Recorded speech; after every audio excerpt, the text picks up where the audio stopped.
Makanya juga kita jangan lupa mendoakan daripada orang tua minimal sehari semalam itu 5 kali. Setelah sholat kita doakan, kita kirim Fatihah. Baik orang tua yang masih hidup atau orang tua kita yang sudah meninggal, kita kirim Fatihah, Pak. Ya. Sehingga kalau kita kirim Fatihah, pahalanya disampaikan oleh Allah Subhanahu wa taala akan menjadi sebab pengampunan orang tua kita di kubur.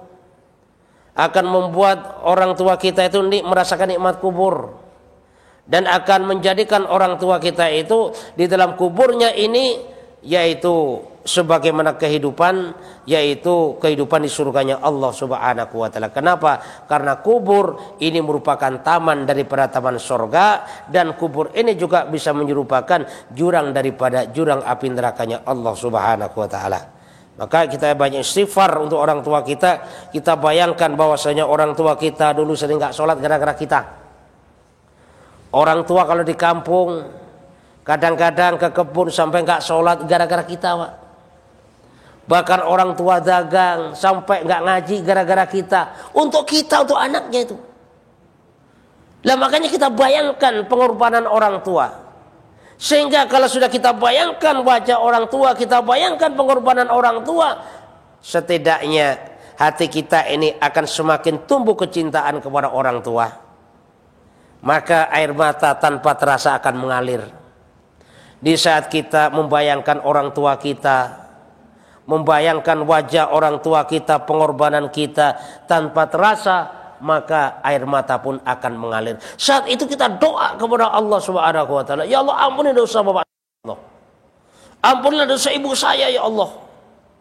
Bapak saya, ibu saya ya Allah berkorban untuk saya ya Allah.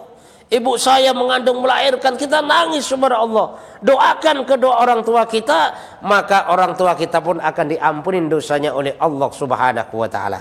Sehingga apa? Orang tua dikubur merasakan daripada nikmatnya kubur. Sehingga anaknya sholat, maka orang tua mendapat pahala sholat. Anaknya baca Quran, orang tua mendapat pahala baca Quran. Makanya di antara anak yang soleh itu, yaitu anak yang ahli ibadah, Pak. Itu anak soleh. Karena setiap ibadah yang dilakukan akan ngalir kepada orang tua. Jadi kita ke masjid, kita ibadah, majelis taklim, pada dasarnya itu merupakan salah satu bentuk kecintaan kita kepada orang tua.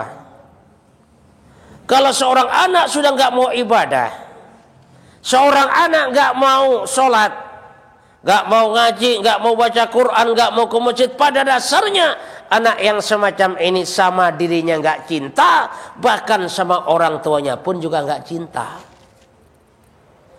Sehingga dikubur orang tua ngarepin apa? Nggak ada yang diharapin udah. Dosa melulu dikirim oleh anaknya.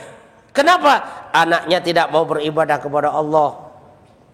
Makanya kita harus pesan kepada anak, bagaimana supaya dia rajin ibadah, bagaimana supaya dia tidak bermaksiat kepada Allah, bagaimana supaya dia rajin majelis taklim. Supaya apa? Supaya nanti kalau kita sudah meninggal dunia, berarti kita sudah menunaikan hak daripada anak kita.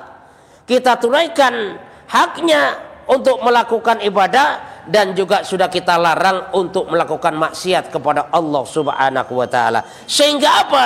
Apabila anak kita bermaksiat, maka dosanya enggak ngalir kepada kita. Apabila anak kita beribadah, maka pahalanya akan ngalir kepada kita. Itu apabila anak kita perintahkan untuk beribadah dan kita larang bermaksiat kepada Allah Subhanahu wa taala.